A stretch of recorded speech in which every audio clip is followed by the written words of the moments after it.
नमस्कार, मार्केट पंचनामा में आप सभी का स्वागत है। मैं हूं सुमित और हफ्ते का पहला कारोबारी सत्र और भारतीय बाजारों के लिए बेहतरीन सत्र आज का बनता हुआ दिखाई पड़ा, जबकि मार्केट्स के अंदर डे हाई के आसपास ही क्लोजिंग देखने को मिली, चाहे निफ्टी हो चाहे सेंसेक्स हो।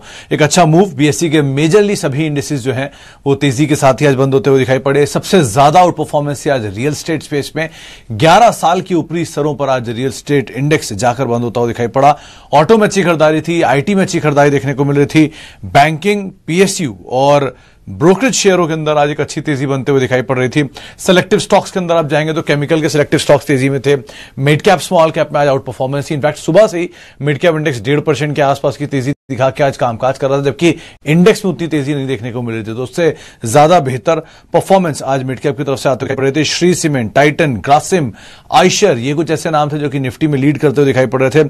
मिड कैप में आज bliss GVS, pi industries, angel broking, container Corp, जहां पर नंबर्स के बाद इनकी कॉल और कॉल के बाद जो तेजी आई है उसका एक इंपैक्ट देखने को मिल रहा है। एफ&ओ गेनर्स में Piramal enterprises, Tata power, IRCTC, stock specific खबरों के बीच में, या गुजरात गैस, इन सब में एक अच्छा मूव बनता हुआ दिखाई पड़ रहा था। और रियल स्टेट स्पेस में Oberoi Realty, Sobha, Prestige Estate, Sunteck Realty, DLF, Bombay Dyeing जैसी कंपनियां जहां पर एक अच्छा मूव आज के सत्र के अंदर बनता हुआ दिखाई पड़ा। तो ओवरऑल मार्केट के लिए एक अच्छा सेंटिमेंट और एक अच्छा मूव जो है वो मार्केट के अंदर बनता हुआ दिखाई पड़ रहा था। हेलो दोस्तों, अगर आप अपना पैसा शेयर मार्केट में इन्वेस्ट करके लाखों रुपए कमाना चाहते हैं तो आज ही आप स्टॉक के साथ जुड़कर अपना डीमैट अकाउंट आप बिल्कुल फ्री में ओपन कर सकते हैं, जहां पर आपका ब्रोकरेज चार्जेस बिल्कुल ना के बराबर लगता है। ब्रोकरेज लगता है तो सिर्फ इंट्राडे ट्रेड में, वह भी सिर्फ 20 रुपए। तो आज ही आप स्टॉक के साथ में जुड़ सकते हैं, लिंक डिस्क्रिप्शन में है, क्लिक करें और अकाउंट ओपन कराएं। अब शुरुआत करते हैं सवाल जवाब के सिलसिले की, और सबसे पहला सवाल है चंद्रकांत चौहान साहब का। इनके पास कैडिला और एनआईटी लिमिटेड के शेयर हैं। चौहान साहब, एनआईटी लिमिटेड के केस में तो मैनेजमेंट से हमारी बातचीत हुई थी शुक्रवार को, और उन्होंने एक बहुत ही बुलिश ऑप्टिमिस्टिक व्यू जो है वो रखा था, और कंपनी भी इन टोटल बढ़िया है। अनलॉक चीजें जैसे जैसे बढ़ेंगी वैसे वैसे कंपनी का भी कामकाज सुधरता हुआ दिखाई पड़ेगा, तो वो एक बड़ा ट्रिगर रहेगा। और कैडिला के केस में भी नंबर्स तो ठीक ही हैं, आगे चल के जो अप्रूवल्स की बातचीत है मार्केट में वो एक बड़ा ट्रिगर बन सकता है। मीडियम टर्म के लिए दोनों ही ठीक दिखाई पड़ रहे हैं। आपको कॉल लेनी हो अकॉर्डिंगली, आप कितना समय देने वाले हैं उसके हिसाब से यहां पर आप कॉल ले सकते हैं। अच्छा, आगे बढ़ते हैं। CG power, IRCTC, SBI card, तीन नाम प्रेमचंद सिंह साहब के। सिंह साहब, सीजी पावर के तो आज नंबर है, पहले तो आप उसके नंबर देखिए किस तरह के आते हैं, क्योंकि नंबर के बाद बहुत ज्यादा उम्मीदें है नहीं कि टूटेगा ये शेयर। खराब नंबर के बावजूद भी 73 शायद ही तो तोड़ पाए, या 73 के नीचे जाएगा तो मैक्सिमम 70 तक जा सकता है। ऊपर की तरफ 92 ये एक लेवल है जिसको ये क्रूशली वॉच करेगा, तो उसका ध्यान रखिए। आईआरसीटीसी केस में 12 तारीख को शायद इनकी मीटिंग है स्टॉक स्प्लिट को लेकर, और स्टॉक स्प्लिट के बाद इक्विटी फ्लोट बढ़ेगा, जिसकी बात मैं हमेशा करता हूं कि तब तक चीजें सही हैं जब तक इसमें फ्लोट नहीं बढ़ रहा है, और अब फ्लोट बढ़ना शुरू हो रहा है। तो जरा ध्यान से ट्रेड करिएगा आगे चल के। अभी तो तेजी दिख रही है, आप तेजी का फायदा उठाएं। प्रॉफिट में बहुत अच्छा प्रॉफिट है तो आप मीडियम टर्म में लेके निकल भी सकते हैं। और तीसरा नाम था एसबीआई कार्ड का। यहां आप जरूर बने रह सकते हैं, और अच्छा एवेन्यू रखेंगे तो पैसा भी बढ़िया बन सकता है। सौरभ शर्मा साहब पूछ रहे हैं वीएसटी इंडस्ट्री 10 शेयर 3320 रुपए के दाम पे। सौरभ जी, वीएसटी केस में नंबर्स अभी आए थे लास्ट क्वार्टर के, मैंने देखे ही नंबर कैसे हैं, लेकिन इस कंपनी के बारे में जितना मैंने पढ़ा है, कंसिस्टेंट कंपनी है, नंबर्स स्टेबल रहते हैं इनके, और डिविडेंड पे ऑफ अच्छा है। 100-125 रुपए डिविडेंड पर साल देती है ये कंपनी 3300 रुपए के दाम पे। दमानी साहब इस कंपनी के मेजर शेयर होल्डर हैं, अदर देन जो इनके प्रमोटर हैं वो। तो ऑलमोस्ट नेक टू नेक दोनों लोगों की होल्डिंग है, और कभी भी टेक ओवर के बज के तौर पर आप इसे देख सकते हैं, क्योंकि बहुत बार यहां बज उठी कि दमानी साहब शायद टेक ओवर कर लें इस कंपनी को, क्योंकि उनकी होल्डिंग प्रमोटर से कुछ बेसिस पॉइंट में ही कम है। तो इस तरह की चीजें हुई, और उन्होंने लगातार ओवर पीरियड ऑफ टाइम अपनी होल्डिंग बढ़ाई है, तो कुछ भी हो सकता है सिचुएशन वाइज। लेकिन कंपनी अच्छी है इन टोटल। वजीर सुल्तान टबैको 100 साल पुरानी कंपनी है, आप आराम से बने रहिए, और बढ़िया डिविडेंड आता है। नीचे के लेवल पे मिल जाए तो आप आराम से इसको ऐड भी कर सकते हैं, लेकिन पेशेंस इसके लिए आपको देना पड़ेगा। अच्छा, सुबेक्स पे सोनी साहब अभी तो गिरावट ही आ रही है, 58 रुपए के आसपास का लेवल आप क्रूशियली वॉच करिएगा। वो एक लेवल है जहां पे मीडियम टर्म के लिए आप इसे ऐड कर सकते हैं। ऊपर 74 तोड़ना इसके लिए काफी क्रूशियल है, अगर वो तोड़ता है तो इसके बाद बड़ी तेजी की उम्मीद लगाएं। लेकिन सिचुएशन ऐसी खराब नहीं है, नंबर ठीक थे लास्ट क्वार्टर के, और नंबर्स के बाद से कंसिस्टेंट है, बहुत ज्यादा कोई डाउनफॉल देखने को नहीं मिला है। एटलीस्ट आप होल्ड करें, और 58 के लेवल्स के आसपास में फर्दर पोजीशंस को ऐड भी कर सकते हैं। अच्छा, आगे बढ़ते हैं। बहुत सारे सवाल आ गए एकदम से। जीपीआईएल के ऊपर व्यू दीजिए सर। जीपीआईएल आप गॉडफ्रे फिलिप्स की बात कर रहे हैं?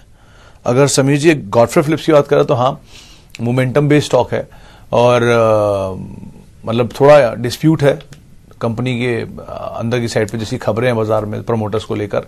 स्टेक सेल की बातचीत भी कई बार उठती है।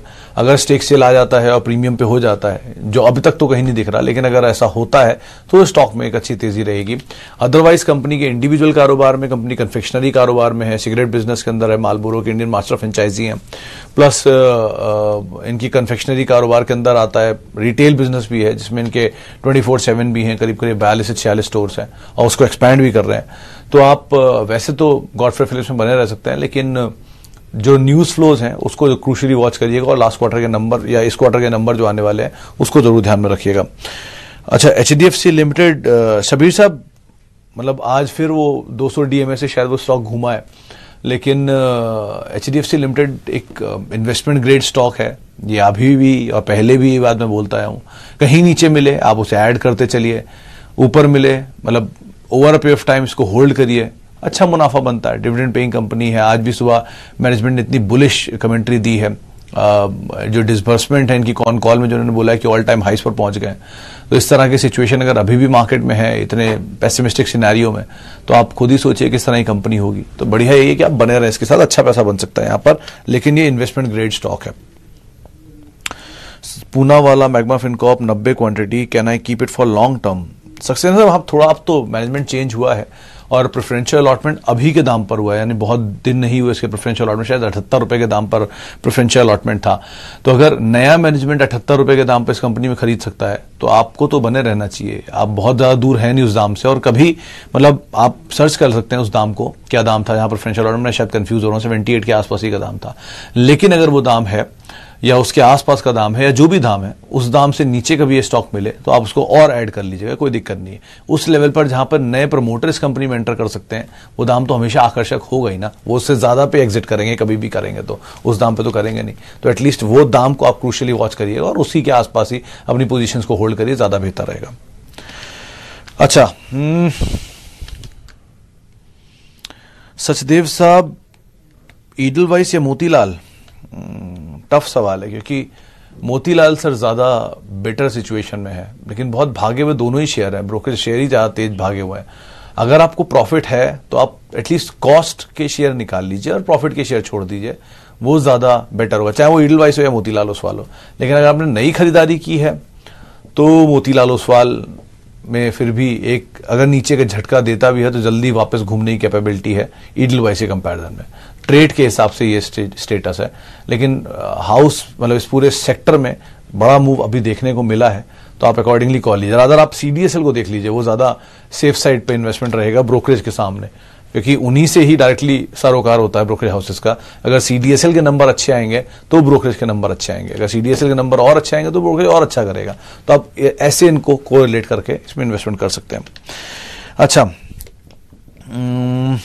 Usha Martin and camps, Sharma साहब, उषा मार्टिन को तो आप तेजी में निकलने की कोशिश करिएगा, बहुत बड़े समय के लिए या बहुत लंबे टाइम के लिए से ऐसे मत सोचिए कि ये मल्टी बैगर बनेगा। हाँ, कैम्स को आप जरूर ले सकते हैं, लोअर लेवल पे मिले आप उसे आराम से ऐड करिए।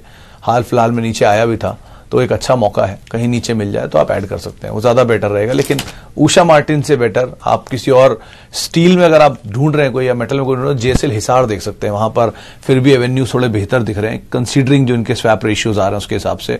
मतलब जेएसएल हिसार का मर्जर होना और उसमें स्वैप रेशियो के हिसाब से जेएसएल हिसार सस्ता है, तो वो शायद मैचअप करता हुआ दिखाई पड़े, आप उसको देख लीजिए इंस्टेड उषा मार्टिन के, और उस कैंप्स को आप होल्ड करिए, नीचे के लेवल पे आप ऐड भी कर सकते हैं। अच्छा, तत्व चिंतन फार्मा, अमिताभ साहब कंपनी अच्छी है, लिस्टिंग थोड़ी जल्दी और थोड़ी तेज हुई थी, यानी 2100 रुपए के दाम पर कहीं लिस्ट हुआ था और 2500 रुपए तक भी गया था उस दिन। तो ईज आउट हो जाए तो आप जरूर इसमें एंटर करिए, क्योंकि 1000 रुपए का इशू प्राइस था और 2200-2300 रुपए की रेंज में अगर शेयर कामकाज कर रहा है तो बहुत बड़ा प्रीमियम ऑलरेडी कमांड कर रहा है। नीचे कहीं मिल जाए तो आप जरूर होल्ड करिए। छोटी अवधि के लिए, मीडियम अवधि के लिए अगर आप कोई केमिकल ढूंढ रहे हो तो लक्ष्मी ऑर्गेनिक्स एक बार को फिर भी थोड़ा तेज हो सकता है, क्योंकि नंबर्स आने वाले हैं। उससे पहले ब्रोकरेज हाउसेस की तरफ से ये व्यूज हैं कि शायद इसमें तेजी देखने को मिले, तो आप तत्व चिंतन के इसमें वेट करिए। नीचे मिले तो आप इसमें ऐड कर सकते हैं, कंपनी अच्छी है और आपके पास अगर अलॉटेड है तो आप होल्ड कर सकते हैं। अच्छा, आगे बढ़ते हैं और LIC housing 410 good time to buy. Mishra साहब थोड़ा थोड़ा ऐड कर सकते हैं इन लेवल्स पे, बड़ी करेक्शन देखी आ चुकी है नंबर्स के बाद, और सिनेरियो भी अब ठीक सही लग रहा है, क्योंकि आज HDFC कमेंट्री काफी साउंड थी। तो अगर ये कमेंट्री को ही मान के चलना तो ये मानिए कि हाँ, गोइंग फॉरवर्ड सिचुएशन सुधरेगी ही हाउसिंग फाइनेंस स्पेस की। हाउसिंग की डिमांड अच्छी है तो हाउसिंग फाइनेंस की डिमांड भी अच्छी होगी, तो आप मैच कर सकते हैं, थोड़ा और पोजिशन यहां पर ले सकते हैं। अच्छा,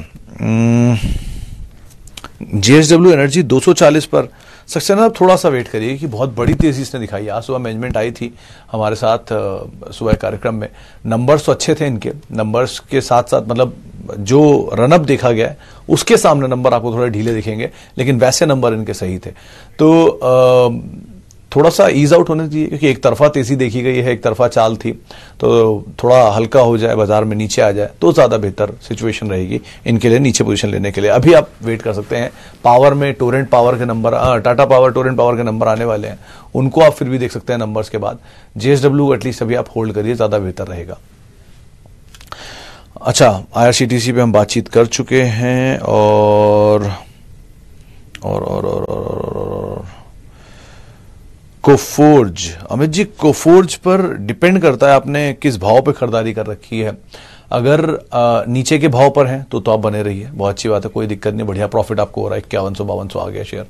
लेकिन अगर ऊपर के लेवल पे खरीदारी की है तो आपको अभी एवरेज नहीं करना चाहिए, थोड़ा और नीचे आया तब आप एवरेज करिएगा, क्योंकि फंडामेंटली तो कंपनी में बुराई नहीं है, चला बहुत ज्यादा है। आप इसका नाम से फेरबदल हुआ है, पहले NIT टेक था, वहां से जब ये फेरबदल होकर कोफोर्ज बना है, तब से अब तक के शेयर में क्या एग्जॉर्बिटेंट मूव आके गया है। तो इसलिए इतने बड़े रनअप में के बाद या इतनी छोटी अवधि में इतने बड़े रनअप के बाद थोड़ा सा कॉशियस है व्यू, लेकिन नीचे मिल जाए तो आप जरूर ऐड करिए। ब्रोकरेज हाउसेस आगे टारगेट्स ऑलमोस्ट अचीव हो चुके हैं इसके साथ जो भी आए थे, तो थोड़ा वेट करिए, नीचे मिले तो बढ़िया रहेगा। अच्छा, VI के बारे में धानु सिंह साहब, VI के बारे में कुछ भी कहना मुश्किल है, क्योंकि कंपनी के बारे में बहुत सारी चीजें भी चल रही हैं। कल भी मैं पढ़ रहा था आदित्य बिरला ग्रुप में, पूरे ग्रुप की जो मार्केट कैप है वो इस साल में करीब 50% बढ़ी है, और उसमें सिर्फ एक ही अंडर परफॉर्मर है, वोडाफोन आइडिया। 2880 करोड़ शेयर अभी भी हैं इनके मार्केट में टोटल, और इतने बड़े इक्विटी बेस के बावजूद इन पे डेट भी है और इनको फंड्स की जरूरत भी है। बहुत सारी खबरें हैं कि कहीं से बेल आउट हो सकता है, कुछ रकम मिल सकती है इनको, लेकिन सिचुएशन जब तक वो नहीं होगी तब तक सिचुएशन सुधरेगी नहीं, नंबर से जब तक रिफ्लेक्ट नहीं होगा। लॉस मेकिंग है और लगातार लॉस मेकिंग है, तो इसलिए भी एक बार वो कंसर्न है। तो एक आध इवेंट मिले, आपका भाव आए, निकल जाए, किसी और कंपनी में पैसा डाल लें, वो ज्यादा बेहतर रहेगा ब्लॉक करने की बजाय पैसा। अच्छा, टाटा स्टील लॉन्ग और रेणुका, युवराज साहब रेणुका के तो आज नंबर है, पहले आप नंबर देख लीजिए, फिर आप इस पे कॉल लीजिए। कुछ भी कल तक इस पे कहना थोड़ा आसान हो जाएगा, आज कुछ भी कहना ठीक नहीं है। नंबर्स आ जाए शाम तक, ज्यादा बेहतर सिचुएशन रहेगी। और टाटा स्टील लॉन्ग के केस में सर टाटा स्टील लॉन्ग का भी विलय तो होना ही है टाटा स्टील के साथ over a period of time, लेकिन अब तक कुछ इस पे फर्दर क्लैरिटी नहीं है।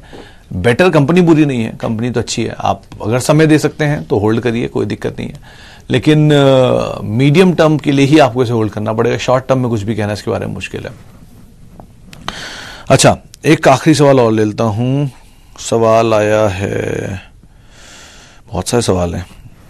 आवास फाइनेंस फंडामेंटली कैसा है? समीर जी, आवास वैसे तो ठीक कंपनी है, ऐसा बुरा मैनेजमेंट भी नहीं है और ऐसी बुरी कंपनी भी नहीं है, नंबर्स भी नहीं है, कंसिस्टेंट है, लेकिन ये एक समय पर बहुत तेज चला था, अभी नहीं, अब से शायद 2 साल पहले या 1.5 साल पहले शेयर में बहुत तेजी आई थी, कई गुना भागा था ये, उसके बाद से स्टेबल हुआ है और एक रेंज के अंदर ही कामकाज कर रहा है।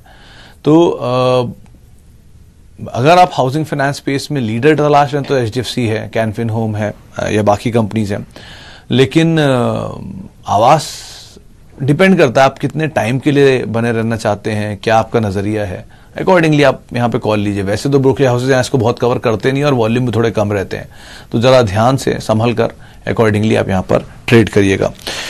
चलिए फिलहाल अब HDFC लाइफ, हर्षद साहब का हर्षद जी आप बने रहिए। HDFC लाइफ में हायर लेवल से करेक्ट जरूर हुआ है और बाकी दोनों इंश्योरेंस कंपनी के सामने अंडर परफॉर्मेंस भी देखने को मिली है। मार्केट शेयर में अभी भी ये नंबर 1 है और नंबर्स इतने खराब नहीं थे। लास्ट क्वार्टर में डिसबर्समेंट थोड़ा बढ़कर आया था, लेकिन उसके बावजूद भी नंबर्स इनके अच्छे थे। सेक्टर में एटलीस्ट बेटर साइड पे नंबर थे। ब्रोकरेज हाउसेस के व्यू तो 800 रुपए तक के हैं और अंडर परफॉर्मेंस भी है, तो ये आउट परफॉर्मेंस में बदलेगी कभी ना कभी, लेकिन पेशेंस चाहिए होगा और आप लॉन्ग टर्म है तो आपको कोई दिक्कत नहीं, आप नीचे के लेवल पर आराम से इसको ऐड भी कर सकते हैं। चलिए फिलहाल अब इतना